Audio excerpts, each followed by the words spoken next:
E1, E2, E3. E1 inter వచ్చేసి +1 +2 syllabus తో పాటు ఓన్లీ 20% మాత్రమే చెక్ సార్, మిగతా అంతా క్యాష్ లోనే తీసుకోండి. Okay sir. Next NEET package కదా? అవునండి. ఏమోటి ఇవ్వండి. sin square x plus cos square x equal to sin square x plus cos square x 1 minus sin square x. If fx equal to cos square x, then f 2000 equal to how much? ఈ formula use చేస్తే ఇది వస్తుంది. ఇది homework, please right down. మండేకి చేసి తీసుకురండి. Class అయిపోయిందా? చెప్పిందే అర్థం కాలేదు, మళ్ళీ హోంవర్క్ అంట.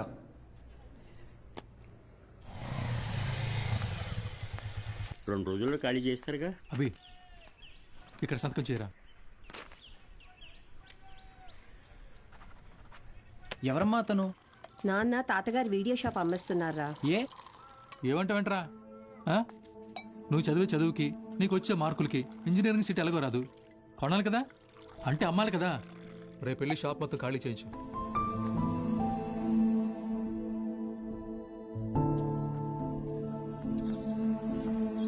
ఈ ఊర్లో పెట్టిన మొదటి వీడియో షాప్ ఇదే, మిగిలిన ఆఖరి వీడియో షాప్ ఇక లేదు. అంతా నా వల్లే. ఫీల్ అవ్వకు బాబా, నీ చదువు కోసమే కదా అమ్ముతున్నారు. బా ఓపెన్ చేసి ఎన్ని రోజులైందిరా?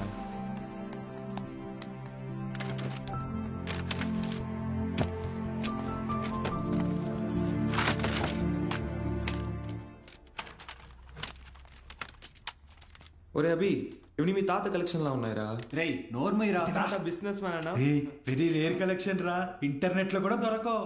అయితే ఇంకా వెతుకుదాం.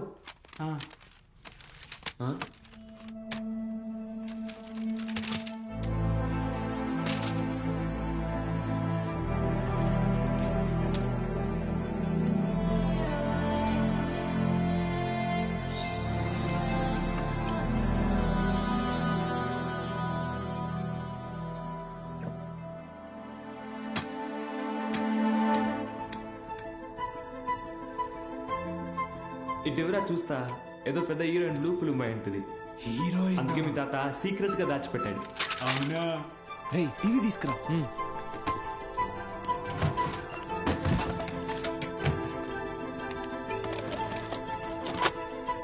రేయ్ సౌండ్ తగ్గించరా, సౌండ్ తగ్గించు.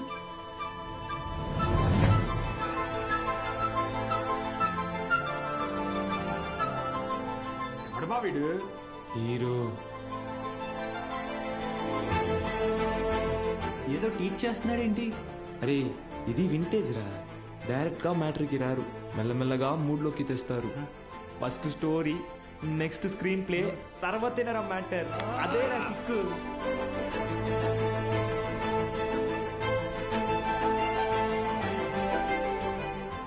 ఎంతసేపు రాది, ఫార్వర్డ్ కొట్టరా. రేయ్ ఆగు, రివెంజ్ చెయ్యి, పాజ్ చెయ్యి. రేయ్ ఇది క్లాస్లో ఇచ్చిన హోంవర్క్ కదా? ఏంటి హోంవర్క్?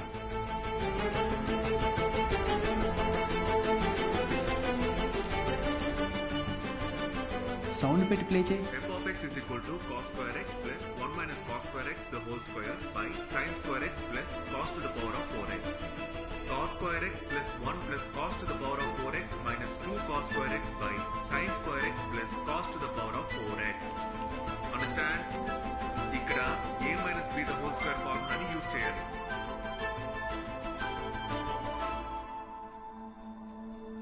ఏం చెప్పాడు రా? అవును, ఎవరు మావా అయినా?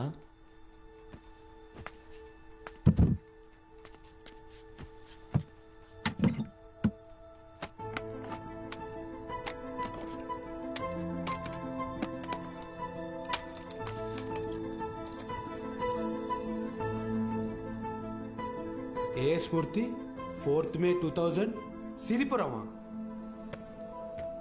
అరే ఇక్కడ నుంచి 40 కిలోమీటర్లేరా. వెళ్దామా? రే ఎందుకురా? ఆ వీడియోలో ఉన్న ఇంత ట్యూషన్ చెప్పించుకుంటే ఎంసెట్లో ర్యాంక్ కొట్టచ్చు, మన ఇంట్లో వాళ్ళకి కూడా డబ్బులు మిగిల్చవచ్చు. అవును.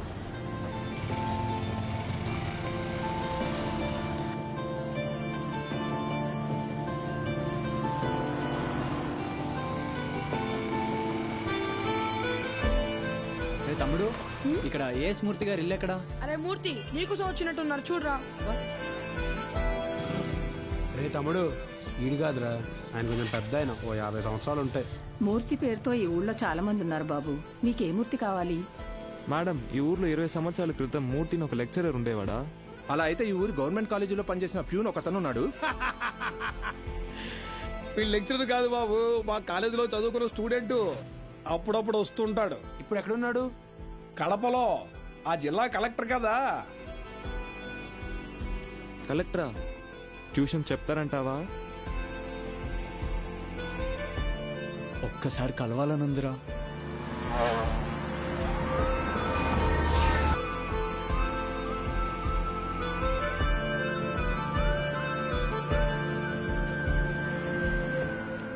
Excuse me. చెప్పండి. మేము సిరిపురం నుంచి వచ్చాము, కలెక్టర్ గారిని కలవాలి.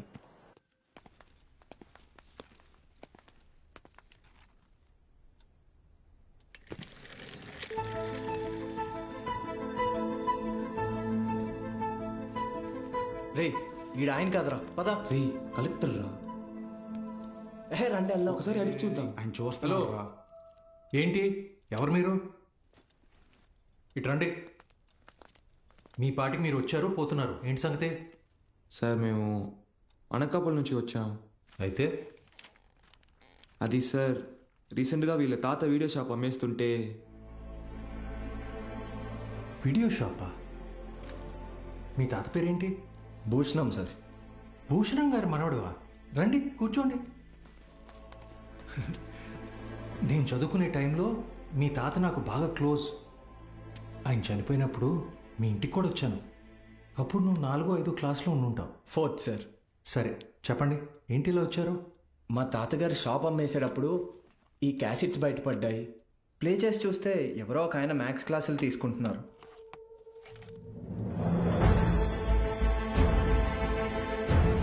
ఈ బాక్స్లో మీ పేరు కూడా రాసింది, అందుకే.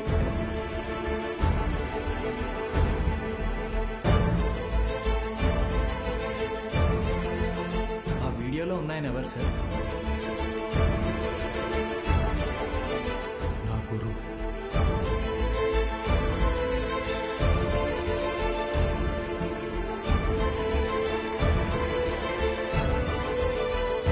బాలు సార్.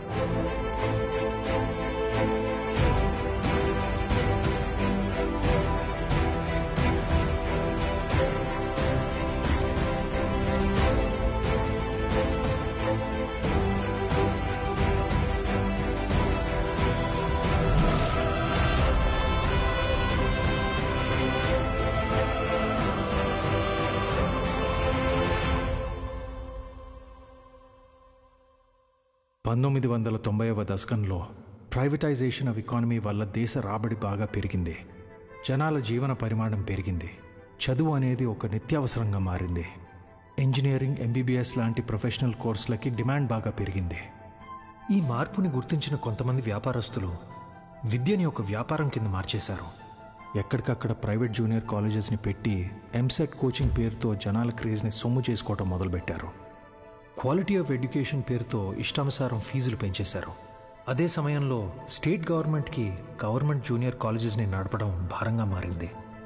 లెక్చరర్స్కి శాలరీస్ కూడా ఇవ్వలేని పరిస్థితి వచ్చింది.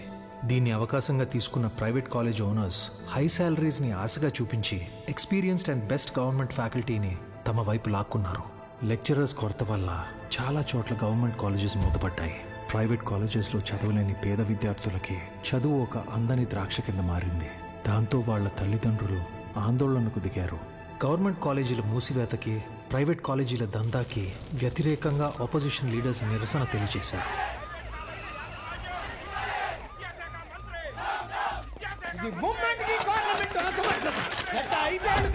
ప్రైవేట్ కాలేజీల దందా విచ్చలవిడి శృంగారంలా నడుస్తోంది.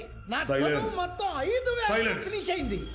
శ్రీనివాస్ త్రిపాఠి, త్రిపాఠి ఎడ్యుకేషనల్ ఇన్స్టిట్యూట్స్ అధినేత, private junior college association president. Government junior కాలేజీలని నడపలేని పరిస్థితిలో ఉన్న ప్రభుత్వం నింద తమ మీద పడకుండా ఉండటానికి ఫీజు రెగ్యులేషన్ బిల్తో ప్రైవేట్ జూనియర్ కాలేజెస్కి చెక్ పెట్టే ఆలోచనలో ఉందని తెలుసుకున్నాడు త్రిపాఠి. దాంతో ఒక మాస్టర్ ప్లాన్తో ముందుకొచ్చాడు. A man with a dangerous vision. ఇతనే ద్రోణాచార్యుడు అయ్యుంటే ఏకలవ్యుడి దగ్గర 1,000 కాదు, ఫీజు కింద 10,000 లాక్కునుండేవాడు. ప్రైవేట్ జూనియర్ కాలేజీలు గవర్నమెంట్తో కలిసి పనిచేసేందుకు ముందుకు రాబోతున్నాయి. మూతపడ్డ గవర్నమెంట్ కాలేజీల్ని ప్రైవేట్ జూనియర్ కాలేజీల అసోసియేషన్ తరపున దత్తత తీసుకోబోతున్నాం. మా దగ్గర ఉన్న బెస్ట్ లెక్చర్స్ని అక్కడ అపాయింట్ చేసి శాలరీస్ కూడా మేమే ఇస్తాం.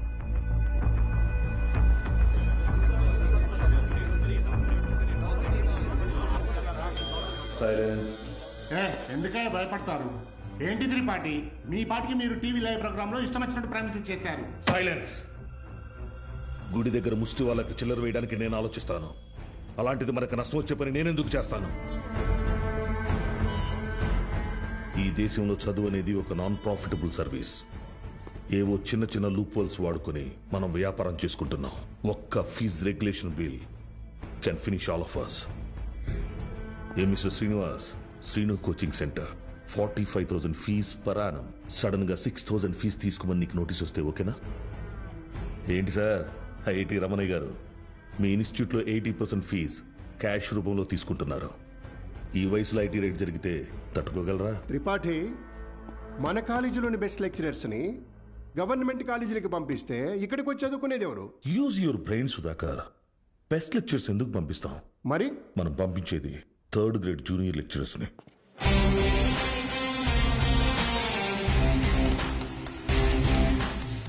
సీనియర్ లెక్చరర్స్ ఆబ్సెంట్ అయినప్పుడు స్టూడెంట్స్కి అటెండెన్స్ తీసుకునే వాళ్ళు, స్టడీ హౌస్లో గైడ్ చూసి డౌట్స్ తీర్చేవాళ్ళు, నైట్ టైం హాస్టల్స్ దగ్గర స్టూడెంట్స్ని కాపలా కాసే వాచ్మెన్ గాళ్ళు.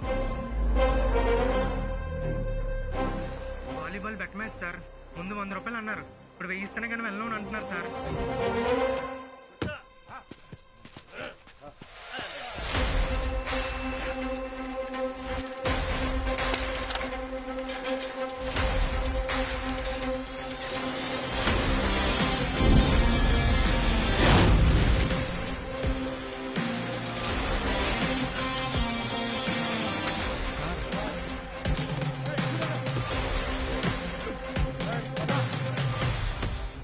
నా వస్తాను. ఏంటి? మైసెల్ఫ్ బాలు, బాలగంగాధర్ తిలక్, త్రిపాఠి ఎడ్యుకేషనల్ ఇన్స్టిట్యూట్లో జూనియర్ లెక్చరర్ని, మ్యాథ్స్. వీళ్ళు మా స్టూడెంట్సే అన్న. అయితే పిల్లలు తెలియక పందెం కాశారు, మాఫ్ చేయన్నా ప్లీజ్. డబ్బులు ఇచ్చి తీసుకుపో. 1 మినిట్ అన్నా. మీ దగ్గర ఎంత ఉందిరా? అది సార్ మొత్తం 100 రూపీస్ ఉన్నాయి సార్.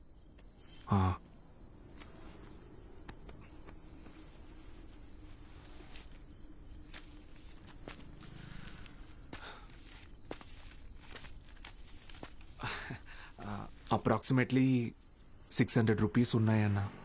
తీసుకొని వదిలేండి అన్నా ప్లీజ్ అన్నా. నా ముఖం చూసి ప్లీజ్ అన్నా. పోరా. థ్యాంక్ యూ అన్నా. లవ్ యూ అన్నా. గుడ్ నైట్ నా. స్టడీ అవర్స్లో చదువుకోకుండా బెట్ మ్యాచ్లు కావాల్సి వచ్చారా? రండి. రే, ఆటలు అట్టిపండు, ఓవర్ చేయకు. ఆటలు అట్టుపండి కాదు సార్, కొట్టేశారు.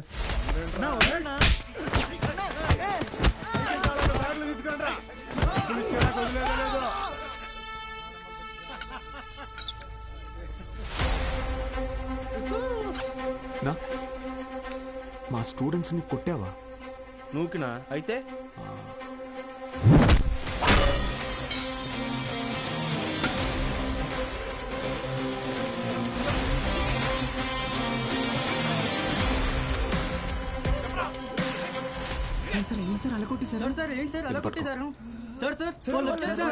ఇది చాలా జాగ్రత్త.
కేశవ సార్ పెన్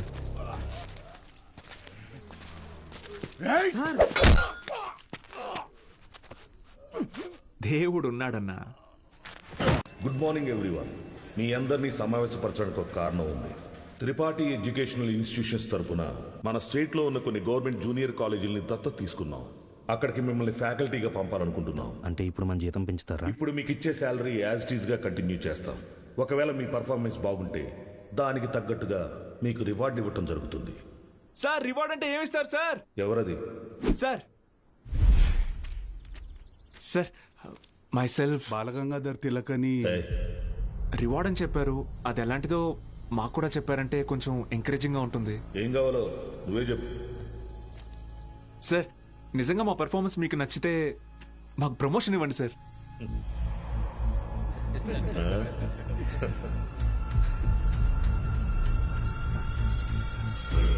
సరే, మీకు పోస్టింగ్ ఇచ్చిన కాలేజీలో మీరు చెప్పే సబ్జెక్టులో ప్రతి ఒక్క స్టూడెంట్ని పాస్ అయ్యేలా చేస్తే మీకు సీనియర్ లెక్చరర్ పోస్ట్ ఇస్తాను. Okay? Okay sir. Super sir. Thank you sir. Sir అవసరమా సార్ ఇదంతా? పోయిన నెల నా డ్రైవరు జీతం పెంచకపోతే మానేస్తానని ముందుకేశాడు. సరేరా, ఒక నెల రోజుల పాటు కారు ఎక్కడా గుద్దుకుండా నడుపు, జీతం పెంచుతానని చెప్పాను. కిందటి నెల వరకు వాడు ఒక్కసారి కూడా యాక్సిడెంట్ చేయలేదు. కానీ ఈ నెల కారుకు 3 పెట్టాడు డెంట్లో.